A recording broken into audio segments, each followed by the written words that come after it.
The Miami cruise terminal was alive with motion. Thousands of passengers streamed through security checkpoints. Children pointed at the massive ship visible through floor-to-ceiling windows. The smell of coffee mixed with sunscreen and excitement. David Cole stood in the priority boarding line.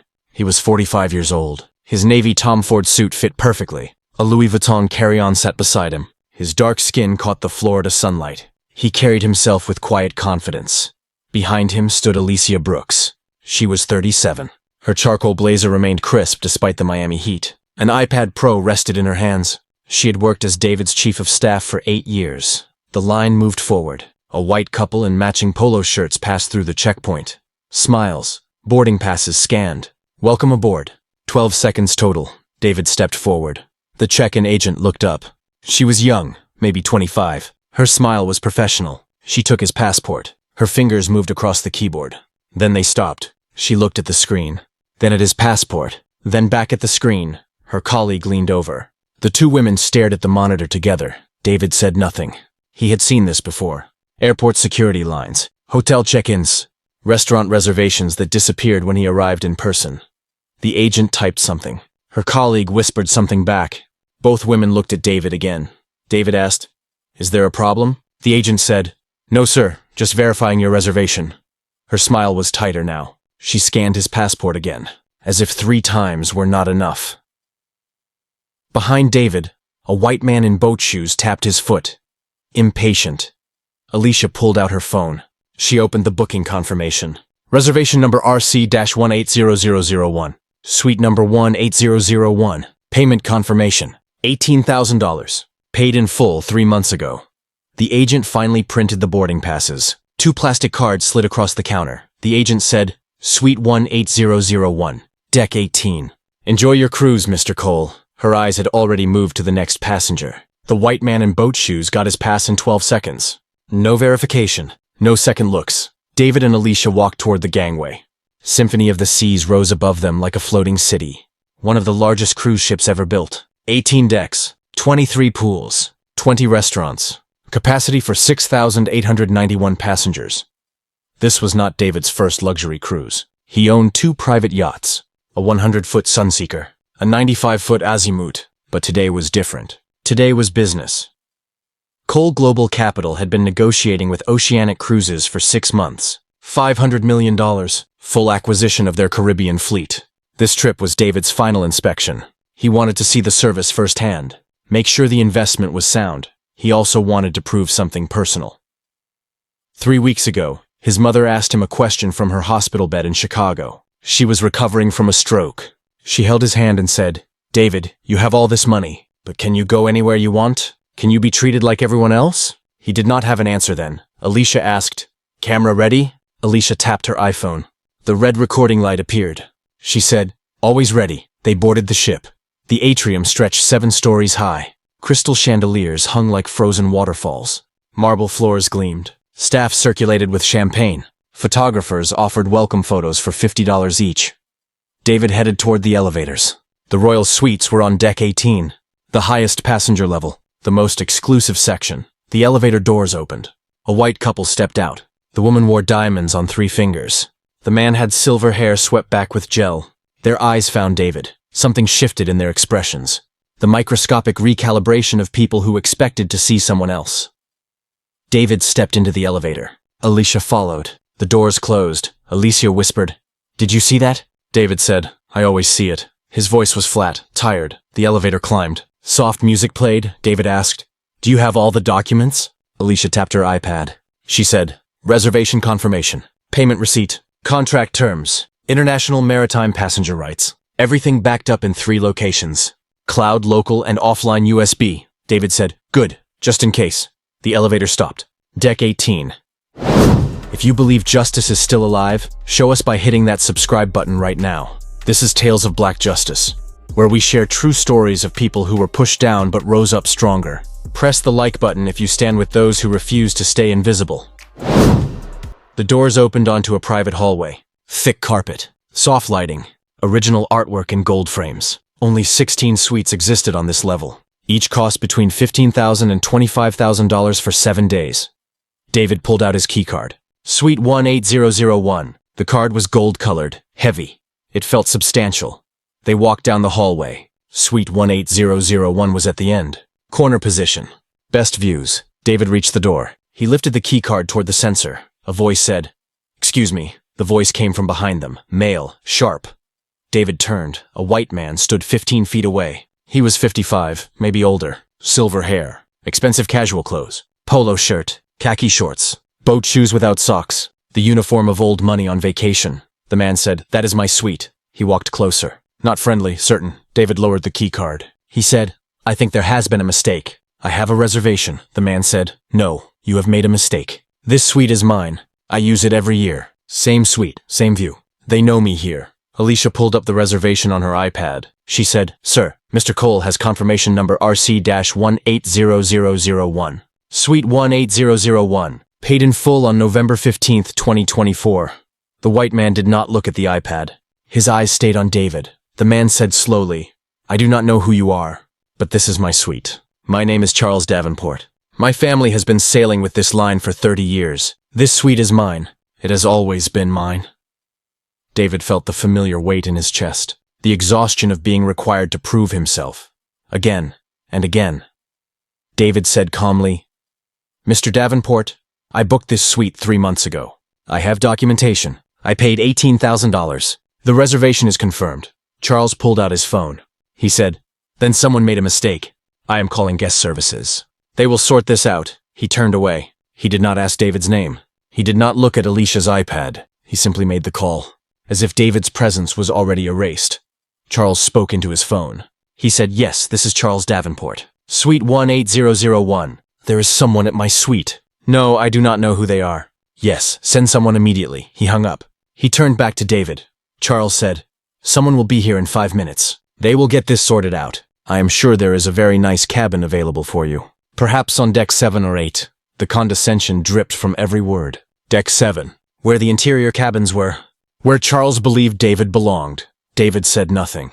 He waited. He had learned patience the hard way. In boardrooms where he was the only blackface. In negotiations where people assumed he was the assistant. In restaurants where hostesses asked for his reservation while waving white customers through. 3 minutes passed. Other passengers walked by. A family with 2 children. An elderly couple. They glanced at the scene. One woman pulled out her phone. She held it casually. But David saw the angle. She was recording. Good, David thought. Let them record. The elevator dinged. A woman stepped out. White, early 40s. Blonde hair in a tight bun. Navy blazer with gold buttons. Her name tag read Linda Hayes, Guest Services Manager. She walked toward them. Her eyes found Charles first. Recognition. Then they found David. The recognition was replaced by evaluation. Linda said, "Mr. Davenport." Her smile was warm, familiar. She said, "I apologize for any confusion here." Then she turned to David. The smile disappeared. Linda said, "Sir, may I please see your boarding pass?" "Not may I help you. Just show me your boarding pass." As if David was already guilty. David handed it over. Linda scanned it. Her eyes flicked to her tablet. Then to David. Then to Charles. She said, "Mr. Davenport, I am so sorry. There appears to be a booking error. Let me get this resolved immediately." Charles nodded. Satisfied. Linda turned to David. She said, "Sir, it seems there has been a misunderstanding. This suite is reserved for Mr. Davenport. He is a diamond-level guest. I would be happy to find you another cabin. We have some lovely options on deck 9. Perhaps a balcony cabin?" Alicia stepped forward. She turned her iPad around. She said, "Excuse me. Mr. Cole has a confirmed reservation. Here. Confirmation number. Payment receipt. Booking date. Everything is documented." Linda barely glanced at the screen. She said, "I understand, miss, but Mr. Davenport is a long-standing guest. I am certain we can find a solution that works for everyone." David felt the moment crystallize. He could walk away, accept the other cabin, avoid the confrontation, or he could stand his ground. He thought about his mother. "Can you be treated like everyone else?" David said quietly. "Miss Hayes, I do not want another cabin. I want this cabin. This is my reservation. I have paid for this suite. I have documentation. I have confirmation, and I am not moving." His voice was steel wrapped in silk. Linda said, "Sir, I am trying to help you." David said, "No. You are trying to remove me. There is a difference." Linda Hayes tapped her tablet urgently. Her eyes darted between the device and the growing crowd. 12 passengers. Then 20. A woman in a sundress was live streaming on Instagram. A teenage boy whispered, Bro, this is wild. David stood perfectly still. When people expected him to get angry, he became calm. It unnerved them. Charles Davenport was not calm. His face had turned deep red. He said, I do not understand what is happening. I come to this ship every February. Same suite. I have never had a problem. Linda said, Mr. Davenport, please let me call the hotel director. I am certain we can resolve this. Charles said, I do not want it resolved. I want my suite. The suite that belongs to me. Alicia leaned close to David. She whispered, He keeps saying my suite, but he has not shown one piece of documentation. David nodded. Charles kept repeating tradition and loyalty. As if that trumped contracts, Linda lifted her phone. She said, Yes, this is Linda Hayes from Guest Services. I need Edward Grant on deck 18 immediately. We have a situation with suite 18001. She paused. Yes, right now. She ended the call. She forced a smile. She said, The hotel director is on his way. He will sort everything out. Charles said, I am not waiting in any lounge. I am waiting right here. At my suite, Alicia said. It is not your suite. She turned her iPad toward the crowd. She said, Everyone can see this. Confirmation number RC-180001. Payment receipt for $18,000. Booking date November 15th. Everything is documented. A black woman in the crowd spoke up. She was about 60. She said, Honey, I can see it right there. It is all documented. A white man beside her nodded. He said, Yeah, this guy has receipts. What does the other dude have? Charles whirled around. He said, I have 30 years of loyalty to this company. I have diamond level status. I have my family's reputation. The black woman asked. But do you have a reservation for today? Charles did not answer. The elevator dinged. A man stepped out, white, late 50s. Gray hair, expensive suit. He walked with authority. His name tag read Edward Grant, Hotel Director. He surveyed the scene. 25 passengers now. Phones recording. 2 men on opposite sides of a door. A flustered manager, Edward said, Good afternoon. I am Edward Grant, Hotel Director. Can someone explain what is happening? Linda spoke first. She said, Mr. Grant, we have 2 guests claiming suite 18001. Mr. Davenport says this is his usual suite. This gentleman has a confirmation number. Edward turned to David. He extended his hand. He said, And you are? David shook his hand. Firm grip, eye contact. He said, David Cole. Edward said, Mr. Cole, may I see your documentation? David nodded to Alicia. She handed her iPad to Edward. He began reading, but David did not wait. He pulled out his phone. His voice changed. This was the voice of a man who had closed billion-dollar deals. Who knew which words carried legal weight? David said, International Convention for the Safety of Life at Sea, SOLAS. Chapter 3, Regulation 21. Paragraph 4, quote, A passenger with confirmed reservation and valid documentation shall not be removed from assigned accommodation without written justification and alternative accommodation of equal or greater value. End quote. He swiped his phone, held it where Edward could see. David continued. United States Code, Title 46, Section 11103, Passenger Vessel Security and Safety Requirements, Subsection C. Discrimination in accommodation assignment based on race, color, religion, or national origin is prohibited. Violation carries civil penalties up to $50,000 per incident. He turned his phone toward Edward. Legal text was visible. Official government website, David said. Federal Maritime Commission Regulations, Part 520. Consumer Protection. Any cruise line operating under United States flag or serving United States ports must maintain transparent booking systems. Any dispute over accommodation must be resolved by documentation. Not by assumptions. Not by loyalty status. By documentation. He paused. David said, I have confirmation number RC-180001. I have payment receipt dated November 15th, 2024. $18,000. Paid in full. I have email confirmation from your reservation system. I have credit card statement. I have travel insurance policy listing this suite. I have 7 separate pieces of documentation. All time-stamped. All verifiable. All legally binding. He let the words sink in. David said, Now. What does Mr. Davenport have? The hallway was silent. Passengers who had been recording were now frantically Googling. Verifying. One by one, their faces changed. He was right. Every word was accurate. Edward looked up from the iPad. This was no longer a customer service dispute. This was a legal matter. And the black man knew more maritime law than Edward's own legal team. Linda's face had gone pale. The words civil penalties and $50,000 echoed in her mind. Charles opened his mouth, then closed it. He had nothing. No confirmation number, no documents, just 30 years of assumptions. Edward straightened. His tone changed. More careful, more respectful. Edward said, Mr. Cole, thank you for that legal clarification. You are absolutely correct. Documentation is the standard. Let me verify both reservations immediately. He turned to Charles. His voice was cooler now. He said, Mr. Davenport, may I please see your reservation confirmation? Charles hesitated. Just for a second. Charles said, My assistant handles all bookings. I just show up. I have been doing this for years. You can check your records. I always use suite 18001. Edward pulled out his tablet. He swiped, typed, waited. His expression remained neutral, but David saw something flicker in his eyes. Edward said, Mr. Davenport, when did you board the ship? Charles frowned. He said, This afternoon. Like I always do, Edward said. And what is today's date? Charles said, What kind of question is that? Today is February 8th. Edward nodded slowly. He tapped his screen. He stared at the display for a long moment. The hallway was silent. Edward said quietly, Mr. Davenport, your reservation is for February 15th. Next week. You are on the wrong sailing. The silence became absolute. Charles stared. He said, What? Edward said, Your booking is for the February 15th departure. Today is February 8th. You boarded the wrong cruise. The words hung in the air. Charles's face went through several colors. Red, white, purple. He said, That is impossible. My assistant always books the second week of February. Edward turned the tablet around. He said, Here, February 15th through February 22nd. Confirmation sent to your email on January 20th. No booking exists for today's sailing. The woman live streaming said into her phone, Oh my God, y'all. He is on the wrong cruise. This man has been yelling, and he is on the wrong cruise. Charles grabbed the tablet. His hands shook. He read the screen. Once, twice. His mouth opened. No words came out. David felt something complex in his chest. Not satisfaction, not pity. Something more nuanced.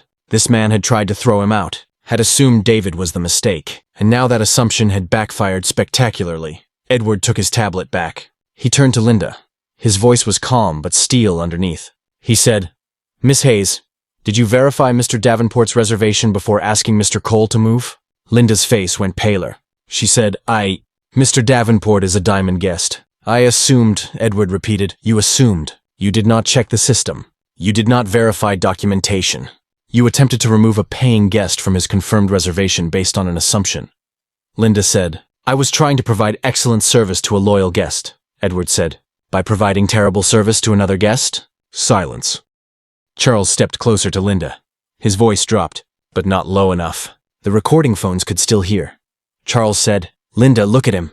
Look at where we are. People like him do not stay in suites like this.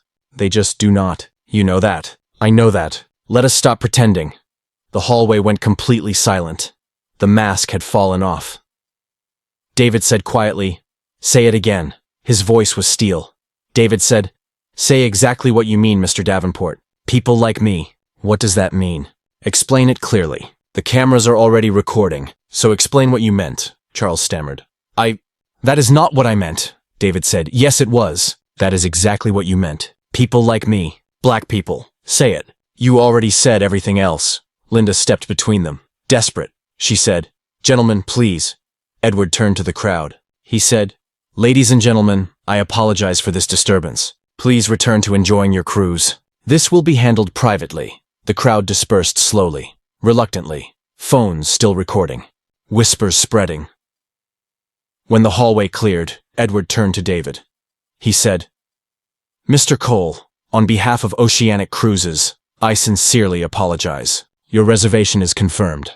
Your suite is ready. You should never have been questioned. He pulled a gold envelope from his pocket. He said, This contains a voucher for your entire cruise, fully refunded, as well as $10,000 in onboard credit.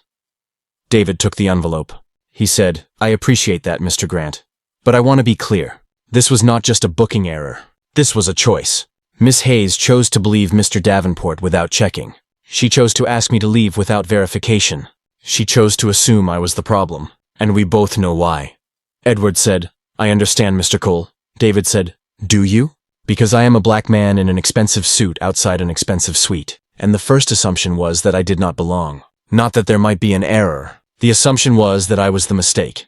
Edward said quietly, You are absolutely right, and that is unacceptable. He turned to Linda. His voice became cold.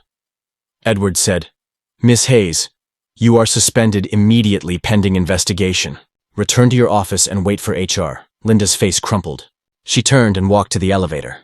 Her steps were unsteady. Edward turned to Charles. He said, Mr. Davenport, you will disembark at Cozumel tomorrow morning. We will arrange transportation back to Miami. Your reservation for next week remains valid if you choose to sail with us. Charles finally found his voice. He said, This is absurd. I am a Diamond member. I have been loyal for 30 years. Edward's tone was gentle but cutting. He said, And in 30 years, you never checked your booking confirmation? Mr. Davenport, you accused another guest of stealing your suite. You created a public scene. All without verifying your own reservation. That is not behavior we expect from any guest. Charles looked at David. Really looked at him for the first time. David saw shame creep into the older man's eyes. Charles said, He stopped. What could he say? He had no words. Charles walked to the elevator. The doors opened. He stepped inside. Just before they closed, David saw him pull out his phone. Already checking social media. Already seeing his face in viral videos. The doors closed. Charles disappeared. Edward turned to David. He said, Mr. Cole, is there anything else we can do?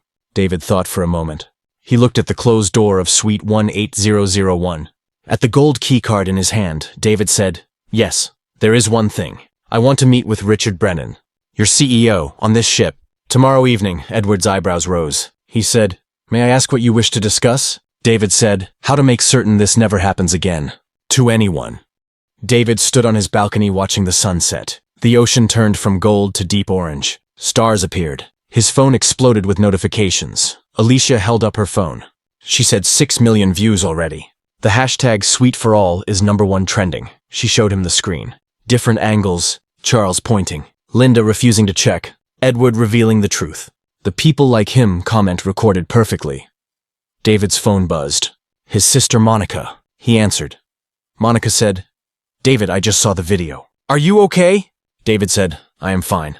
Monica said, Mama saw it too. She cried. She said, even with all your money, they still see you as less than. David said, Tell Mama I am fighting back. This time they will listen. Monica said, What are you going to do? David said, I am going to force this company to change. Real change. Systemic reform. The kind that prevents this from happening to anyone else. His phone buzzed again. James Chen texted, Board meeting happening now. Should know within the hour. David's phone rang. Richard Brennan. The CEO, Richard said, Mr. Cole, I just watched the video. I want to personally apologize. David said, Thank you. Richard said, I have spoken with Edward Grant. Linda Hayes is suspended. Charles Davenport will be removed tomorrow. We are taking this seriously. David said, I appreciate that. I would like to meet tomorrow evening. 7 p.m. Crown Lounge. Come prepared to discuss comprehensive reform. Pause. Richard said carefully, What kind of changes? David said, Come tomorrow and find out. Bring your senior team. Bring legal counsel. Because I am going to present a choice. Reform completely. Or watch me walk away from the $500 million acquisition and explain to every news outlet why. Another pause.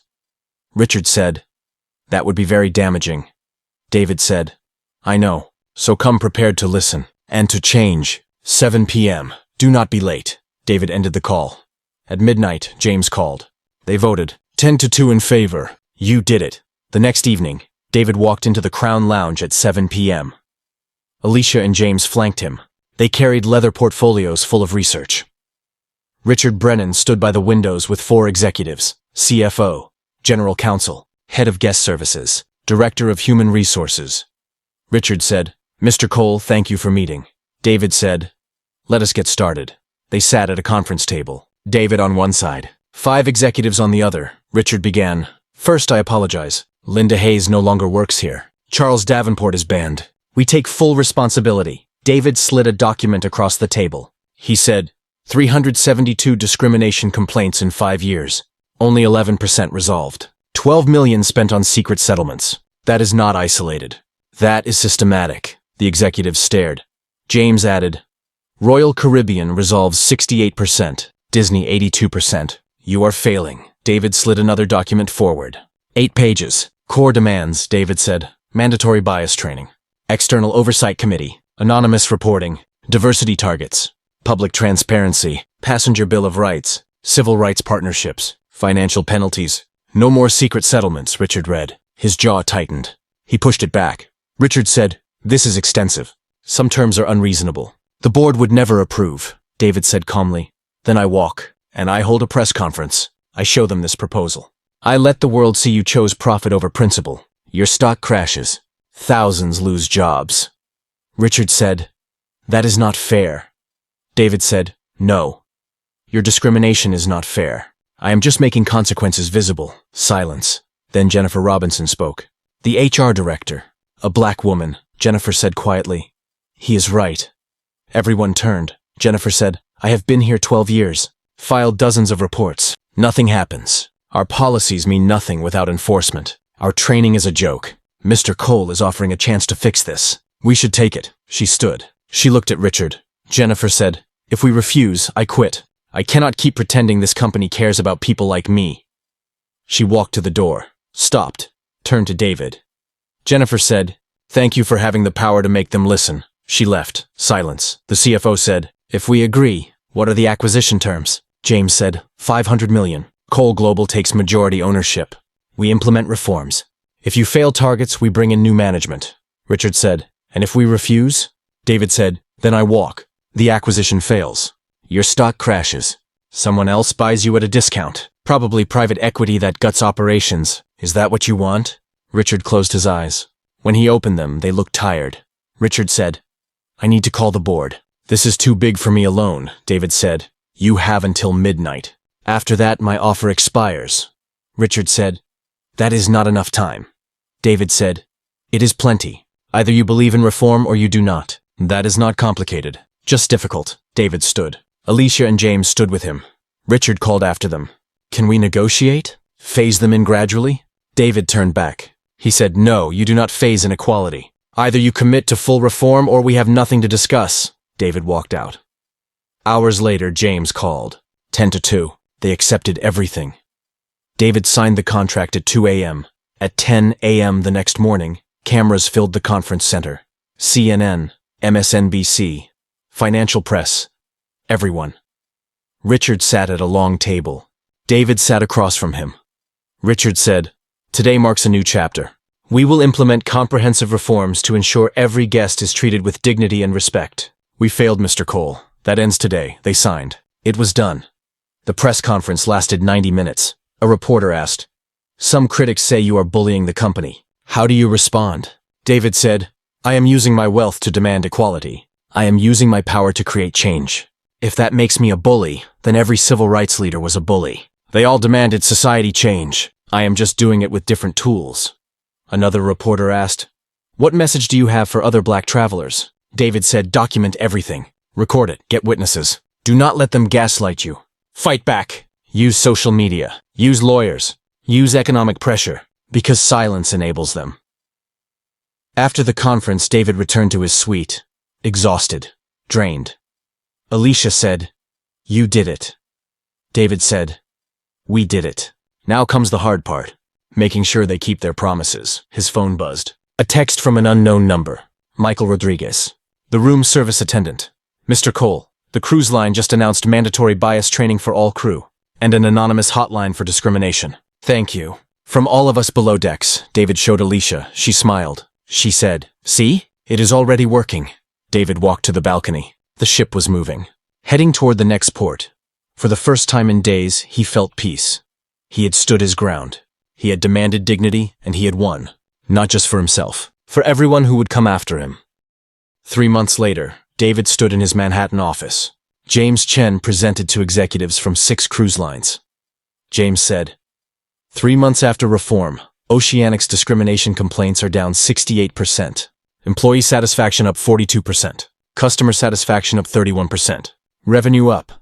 A Royal Caribbean executive asked, "How much is just publicity?" James said honestly, "Some. But repeat bookings tell the real story. People experience the new culture. They are coming back." Alicia stood. She was now VP of Equality Initiatives at Oceanic. Alicia said, "Total investment was $17 million. Training, auditors, reporting systems, compensation for victims." A Carnival executive said, "That is substantial." Alicia said, Oceanic spent $8 million per year settling complaints secretly. Add legal fees and lost customers. Total annual cost was $15 million. Forever. Our $17 million was one time. We break even in 2 years. By the end, 4 of 6 cruise lines committed to similar reforms. The changes were spreading. David received an invitation. Oceanic was launching a new ship, Symphony of Equality. The inaugural voyage would feature a permanent museum. Suite for all, the fight for travel equality. David called Richard. He said, "I will attend. One condition. The museum is free. Hire real historians, not PR teams. People who tell the truth." Richard said, "Done." David said, "And I want suite 18001. I am bringing my family, my mother, my sister, my niece Jasmine, but I pay full price. I want equal treatment, not special treatment." Richard paused, then said, "You are right. Full price. Equal treatment. That is the point." Chapter 5. Suite for all. 3 months later, David stood on the deck of Symphony of Equality. His mother beside him in her wheelchair.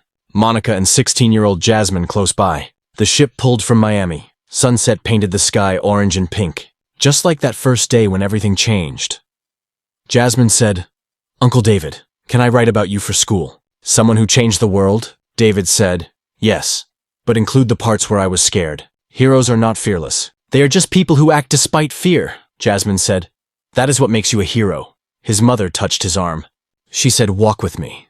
They found a quiet spot. 2 chairs facing the ocean. His mother said, "You did good, baby."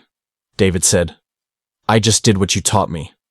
She said, "You did more. You stood up for everyone."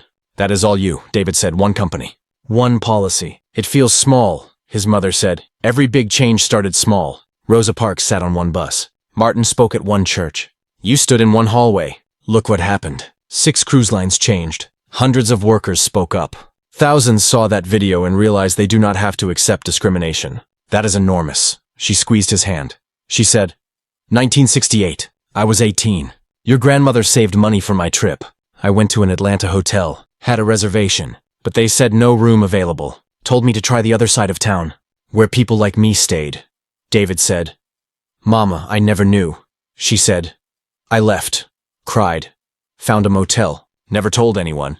Who would believe me? My word against theirs. No proof, no witnesses, no justice," she said, "but you had cameras, social media, proof. You used those tools. Not just for yourself, for me. For everyone like me who suffered in silence." Later, they visited the museum. Suite for all. The first room showed painful history, segregated travel, white-only signs, protests. The second room showed progress, legal victories, but also ongoing problems. The third room showed the vision, true equality. In the center stood a glass case. Inside was David's gold keycard from Suite 18001. Below it, a brass plaque. This keycard represents a simple truth. Every person deserves dignity. Every person deserves respect. David Cole fought for that truth on February 8, 2025. Not just for himself, but for all of us. This museum honors that fight and reminds us the fight continues. Until equality is not aspiration but reality. Jasmine read it aloud. She said, "They are right, Uncle David. You fought for all of us." David said quietly, "I fought for one thing. The right to be treated like a human being. That should not be revolutionary." His mother placed her hand on the glass. She said, "This belongs in a museum, because someday people will not understand why it was necessary, why a black man had to prove he belonged, and when that day comes, we will know we won."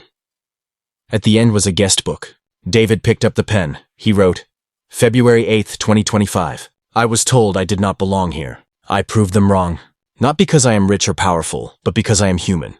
And humans deserve dignity. If you have ever been told you do not belong, remember this. You belong everywhere. Never let anyone tell you otherwise. He signed it. David Cole, his mother wrote next, 1968. I was told to go to the other side of town. I had no choice, but my son had a choice, and he chose to fight.